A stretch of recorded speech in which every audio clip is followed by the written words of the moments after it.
Louvado seja nosso Senhor Jesus Cristo, para sempre seja louvado. Seja bem-vindo mais uma vez ao canal Jesus é o Caminho. Meus amados irmãos, estamos aqui no quadro Liturgia da Palavra Dominical. E este domingo, por ocasião do dia 15 de agosto, nós iremos, junto com toda a igreja, celebrar a Assunção de Nossa Senhora. O dogma da Assunção de Nossa Senhora é um dos 4 dogmas marianos. A Imaculada Conceição de Maria, a maternidade divina da Santíssima Virgem Maria, a virgindade perpétua da Santíssima Virgem e a sua assunção aos céus. Então, meus amados irmãos, o dogma da Assunção foi definido no ano de 1950. Durante o pontificado de Pio XII. Então, esse dogma, você pode dizer, Denis, 1950, tão perto. Então quer dizer que a igreja inventou, criou esse dogma agora, no ano de 1950, tão próximo de nós, podemos assim dizer? Não, a igreja não inventou o dogma. A igreja definiu de maneira solene o dogma. Porém, o dogma já existe desde os primórdios da igreja. Se fôssemos buscar um pouco na história, principalmente na iconoclastia, se eu não me engano se diz assim, através dos ícones, das imagens que são datadas dos primeiros séculos, nós podemos ver imagens como essa, ou semelhantes a essa que você vê aí no vídeo. Maria sendo posta em um túmulo e, ao mesmo tempo, nós podemos encontrar outras onde já mostra o túmulo vazio, cheio de rosas, de flores, e ela sendo assunta aos céus por anjos. Como também outros, onde, por exemplo, alguém, em uma determinada dessas imagens, entrega o lençol nas mãos de Tomé, aquele que não acreditava muito fácil nas coisas, precisava tocar para poder pôr fé. E em um desses ícones, ou dessas pinturas datadas do primeiro século, é possível ver Tomé recebendo dos demais apóstolos o pano, podemos dizer também uma espécie de sudário, que envolvia o corpo da Santíssima Virgem, e ele toma nas suas mãos. A primeira leitura de hoje vem trazer para nós, que é extraída do livro do Apocalipse, capítulo 11, versículo 18, e depois capítulo 12, vem trazer para nós o grande esplendor que Deus realizara na vida da Santíssima Virgem Maria. Veja que a primeira leitura se inicia assim: abriu-se o templo de Deus que está no céu, e apareceu no templo a Arca da Aliança. A Arca da Aliança não é a Arca da Antiga Aliança, mas a Arca da Nova Aliança. O autor da carta aos Hebreus, ele fala de algo extraordinário no capítulo 9 da sua carta, dizendo: também a primeira aliança tinha, com efeito, ritual para o culto e santuário terrestre. Porém, pois instalou-se uma tenda, a primeira tenda, chamada Santo, onde se encontrava o candelabro, a mesa e os pães da propiciação. Por trás do segundo véu havia outra tenda chamada Santo dos Santos, com o altar de ouro para os perfumes, a Arca da Aliança, toda recoberta de ouro, e nela estava o vaso de ouro com o maná, o bastão de Arão que florescera e as tábuas da aliança.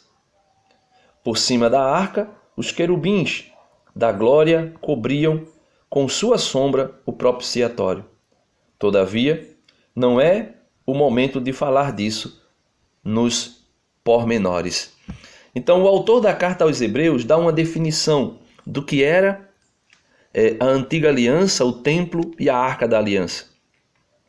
Ele fala que havia na primeira aliança, né, um ritual para o culto e um santuário terrestre. Então aqui na nova aliança existe um santuário, mas não um santuário terrestre, um santuário celeste. Por isso diz que abriu-se o templo de Deus que está no céu e apareceu no templo a arca da aliança, da nova aliança. Então esse santuário celeste, que é no céu, ele se abriu e apareceu a arca da aliança, apareceu a Santíssima Virgem Maria.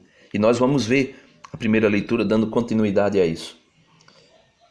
Esta arca da aliança necessitava estar em um santuário, e não é mais um santuário terrestre, como a arca da primeira aliança, mas é um santuário celeste.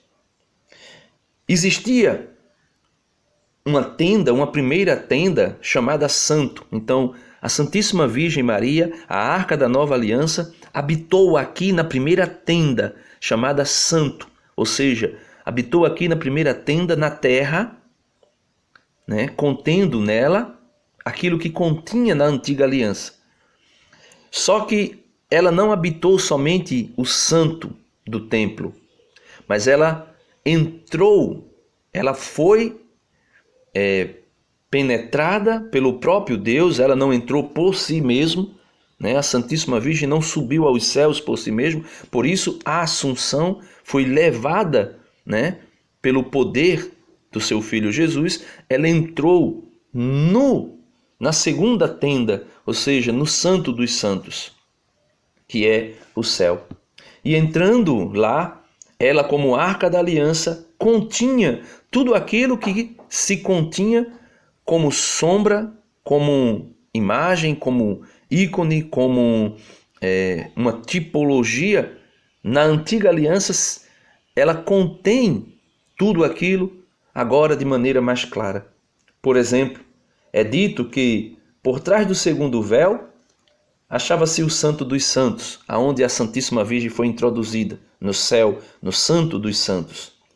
E lá existia um altar de ouro para os perfumes, e a Santíssima Virgem, que está nesse Santo dos Santos, com os perfumes, ou seja, a essência de Cristo, como diz o apóstolo Paulo, que nós devemos transmitir, né? Exalar o cheiro de Cristo. A Santíssima Virgem estava no altar do Santo dos Santos, exalando o cheiro, a essência de Cristo. E aí, ela também, como arca da aliança, está toda recoberta de ouro, ou seja, aquela mulher revestida de sol, que fala a primeira leitura de hoje. E nela estava não o vaso de ouro com o maná como na antiga aliança, mas estava o próprio Cristo, o pão vivo que desceu do céu, o verdadeiro pão do céu. Nela não estava o bastão de Arão que florescera, que é representação dos sacerdotes, mas esteve durante 9 meses nela o sumo e eterno sacerdote, segundo a ordem do rei Melquisedeque, nosso Senhor Jesus Cristo. E não estava contendo nela, nem contida nela, as tábuas da aliança. Pelo contrário, as tábuas da aliança, da antiga aliança, que são as palavras de Deus, os mandamentos de Deus, pelo contrário, na Santíssima Virgem Maria, esteve contido nela não somente as tábuas da lei, mas o próprio Verbo eterno que se fez carne. Ou seja, a palavra de Deus por excelência, a verdadeira palavra de Deus. Então, a primeira leitura de hoje traz para nós essa grandiosidade de revelar para nós no templo, no Santo dos Santos, no céu, que se abre a arca da aliança, que é a Santíssima Virgem Maria, contendo nela todas essas realidades em Cristo, como Cristo Palavra de Deus, nova aliança, palavra da nova aliança. Também Cristo, pão vivo do céu, que desceu do céu, né, que foi representado, simbolizado pelo maná, que foi descido também do céu. E Cristo, sumo e eterno sacerdote, segundo a ordem do rei Melquisedeque, representado aí pela vara de Arão, que estava contida dentro da arca da antiga aliança. Então, meus amados irmãos, celebrar a Santíssima Virgem Maria é celebrar aquilo que é, celebrar a Assunção de Nossa Senhora, é celebrar aquilo que é a Páscoa de toda a Igreja, que foi pré-anunciada e pré-realizada na Santíssima Virgem Maria. Então, tudo aquilo que a primeira leitura de hoje fala, dessa mulher revestida de sol, tendo a lua debaixo dos pés, com a coroa de 12 estrelas sobre a cabeça, ela é a rainha do céu e da terra, a rainha da nova aliança. E nós podemos ver se realizar nela aquilo que é o projeto de Deus para toda a igreja. Primeiro aconteceu com Cristo, depois de Cristo, a Santíssima Virgem Maria, que foi antecipadamente realizado nela aquilo que será um dia realizado com toda a igreja. E o apóstolo Paulo nos dá detalhes de como se realizará isso na segunda leitura de hoje. Irmãos, Cristo ressuscitou dos mortos como primícia dos que morreram. Primeiro Cristo. Com efeito, por um homem veio a morte, e a morte também, ou melhor, com efeito, por um só homem veio a morte, e é também por um só homem que vem a ressurreição dos mortos. Por Adão veio a morte para todos os homens, por Cristo vem também a ressurreição para todos os homens. Como em Adão todos morreram, assim também em Cristo todos reviverão, a começar pela Santíssima Virgem Maria, se tratando da festa que nós realizamos hoje. Porém, cada qual, segundo uma ordem determinada. Em primeiro lugar, Cristo, como primícia. Depois os que pertencem a Cristo, por ocasião da sua vinda. Aí você pode dizer, mas Denis, os mortos ressuscitarão quando Cristo voltar na sua glória. Aí eu pergunto para você, o que impede que Cristo, o Deus Todo-Poderoso, como mostra a imagem aí, desça do céu e ressuscite, a sua mãe, e a eleve aos céus? A seguir será o fim. Então, quando Cristo realizar a última ressurreição, será o fim. Quando ele entregar a realeza a Deus Pai, depois de destruir todo o principado e todo poder e força. Pois é preciso que ele reine até que todos os seus inimigos estejam debaixo dos seus pés. O último inimigo a ser destruído é a morte. Com efeito, Deus pôs tudo debaixo de seus pés. Então, a ressurreição dos mortos se dará nos últimos dias, mas Cristo vem fazer antecipadamente aquilo que é pré-anunciado para os últimos dias, para o último dia, melhor dizendo, para o dia do grande juízo, ele realizara na sua mãe. O evangelho de hoje é aquele evangelho onde a Santíssima Virgem Maria é anunciada por todos, como a mãe do Redentor, a mãe do Senhor, a mãe do Verbo eterno de Deus. São Lucas, capítulo 1, versículo 39 ao 56. Diz assim o Evangelho: Naqueles dias, Maria partiu para a região montanhosa, dirigindo-se apressadamente a uma cidade da Judéia. Entrou na casa de Zacarias e cumprimentou Isabel. Quando Isabel ouviu a saudação de Maria, a criança pulou no seu ventre e Isabel ficou cheia do Espírito Santo. Como não acreditar que a Santíssima Virgem Maria, que era cheia da graça, repleta da graça, completamente agraciada, não seria assunta aos céus pelo seu filho. Ela que ao falar, somente ao falar, fez com que a criança no seio de Isabel pulasse, estremecesse de alegria no seu ventre. E não somente a criança pulou de alegria aos 6 meses no ventre de Isabel, mas Isabel também ficou repleta do Espírito Santo.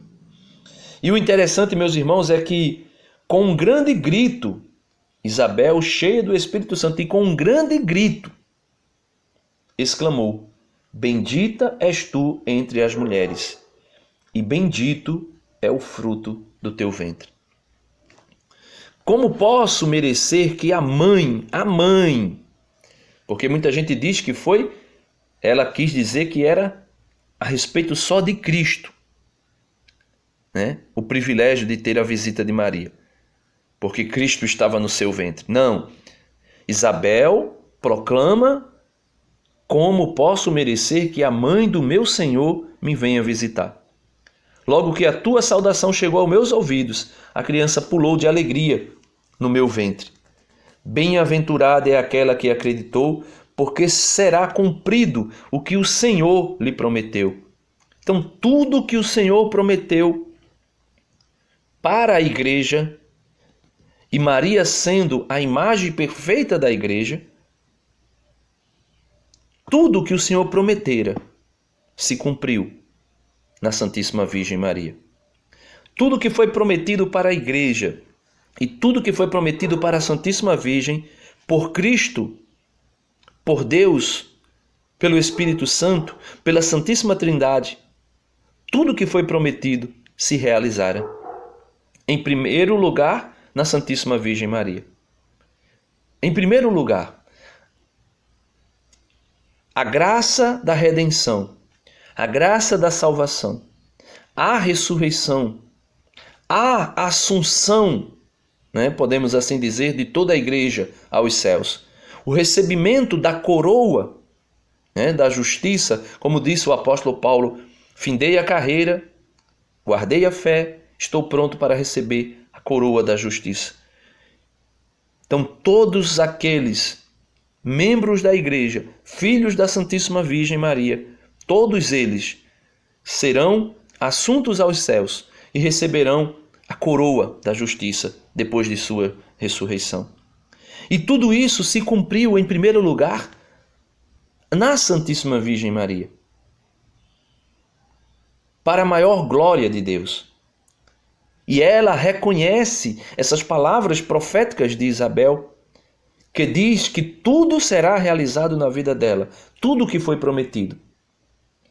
Então Maria disse: a minha alma engrandece o Senhor, e o meu espírito se alegra em Deus, meu Salvador, porque olhou para a humildade de sua serva. Doravante, todas as gerações me chamarão de bem-aventurada, com exceção dos protestantes, porque o Todo-Poderoso fez grandes coisas em meu favor.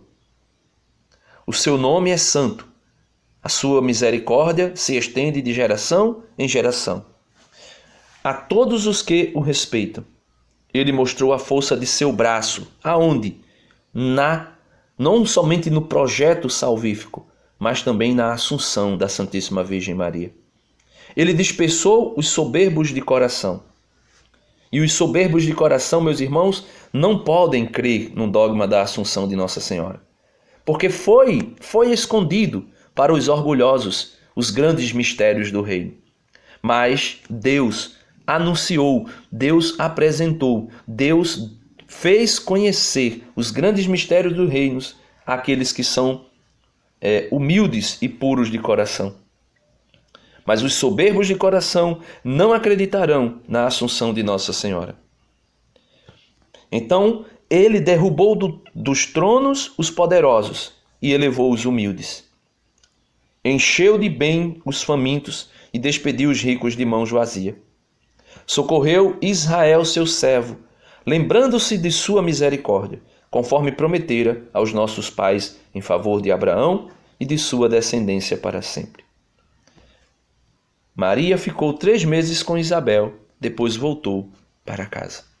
Então, meus amados irmãos, celebrar de maneira extraordinária a Assunção de Nossa Senhora é celebrar a vitória de toda a Igreja, que foi pré-anunciada de maneira maravilhosa na Assunção da Santíssima Virgem Maria, que é um ícone, um sinal de toda a Igreja, que um dia também será ressuscitada, também um dia será elevada aos céus e também um dia será coroada.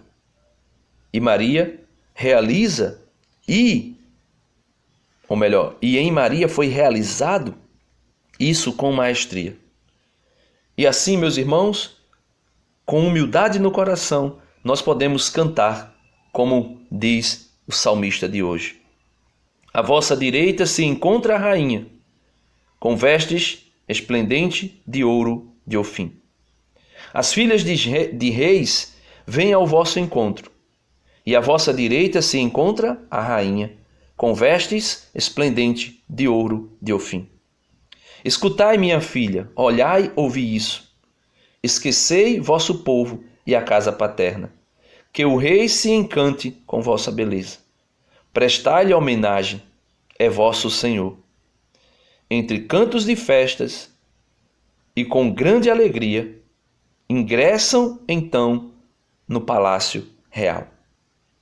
Então, meus irmãos, celebrar a Assunção de Nossa Senhora é celebrar a vitória de toda a Igreja que foi pré-anunciada nesse dogma, que é reconhecido e que é vivenciado na Igreja desde os primeiros séculos. Louvado seja nosso Senhor Jesus Cristo, para sempre seja louvado.